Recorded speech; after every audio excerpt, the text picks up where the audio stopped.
26 سالگرد روز قبول کنستیتوسیای جمهوری تاجیکستان در ناحیه واسه در قصر نوبنیاد فرهنگ جشن گرفته شد. در جمع آمد تنتنوی نمایندگان مقامات‌های حفظ حقوق، کارمندان تشکیلات مؤسسه‌ها و اهل جماعتچگی ناحیه اشتراک نمودند. نخست رئیس ناحیه واسه با معروضه ایدانه برآمد نموده ساکنان ناحیه را به افتخار روز کنستیتوسیا تبریک نمودند.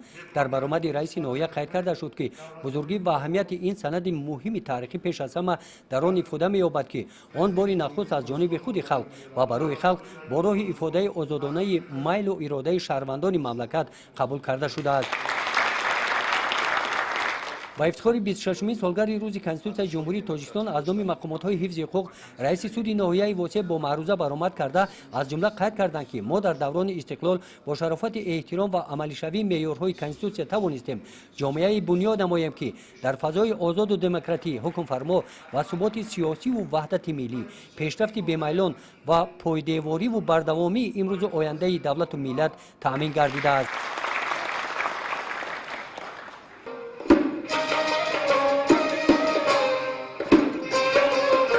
در قسمت فرهنگی چورابینی کارمندان بخش فرهنگی ناحیه تحت عنوان کنستیتوسیا چراغ راهنما با برنامه ایدانه کنسرتی برآمد نمودند.